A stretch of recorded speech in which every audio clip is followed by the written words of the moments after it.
The last night came colder than any October I'd ever known. Frost crawled up the church windows, turning every candle's glow into a blur of shadows. We didn't go home. No one did. The sheriff said we'd be safer together, though we all knew he didn't believe it. My mother held my hand until her fingers went numb. Every hour she whispered the same question. Why you? I didn't have an answer. At midnight, the clock in the bell tower struck 12 times. Each chime echoed through the rafters like a funeral toll. No one spoke when the last note faded. We were all waiting, waiting for the clown, waiting for the end. The wind died so fast it felt as if the world itself had stopped breathing. In the silence, I heard footsteps outside, slow, deliberate.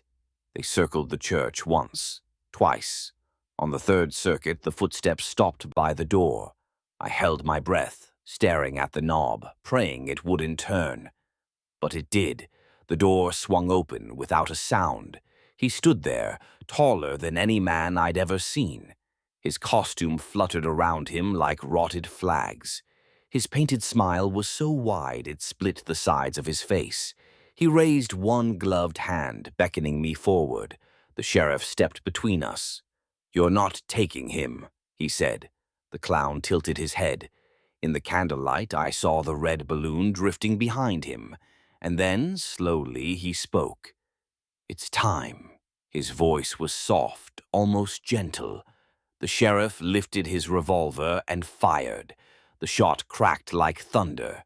The clown didn't flinch. He only smiled wider. One by one, the candles guttered out. Darkness swallowed us whole. I felt my mother's hand slip from mine. The air grew thick, suffocating. I stumbled backward, searching for her face in the dark. But when I reached out, my fingers touched cold, wet cloth. And then his hand closed over mine. "I've waited so long for this," he whispered. "Do you remember?" My heart slammed against my ribs. "Remember what?" I gasped. His face lowered until I felt his breath against my cheek. "You called me." My mind splintered. Images rushed back. The night my father vanished. The cellar. The book he'd kept hidden. The page I'd read aloud, thinking it was just a story. My own voice, years ago, chanting words I didn't understand. I didn't know," I stammered. The clown's grin split wider. "But you do now." Light flared behind him. Every candle rekindled at once.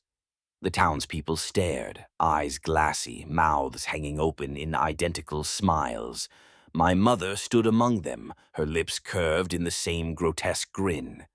"Mom!" I screamed. She didn't blink, didn't move. The clown's hand tightened around mine. "A promise kept," he said. My knees buckled. "Please," I begged. "I didn't mean to." "But you did," he murmured. His free hand rose, brushing a tear from my cheek. "And you'll help me finish it."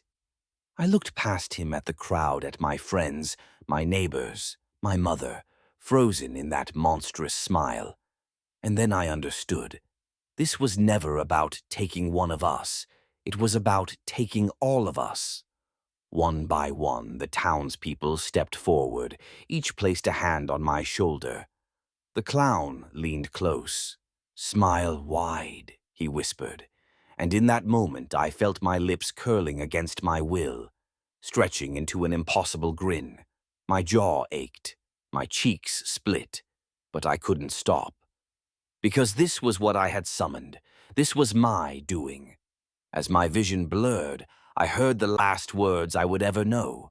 "Now you understand. The grin belongs to you."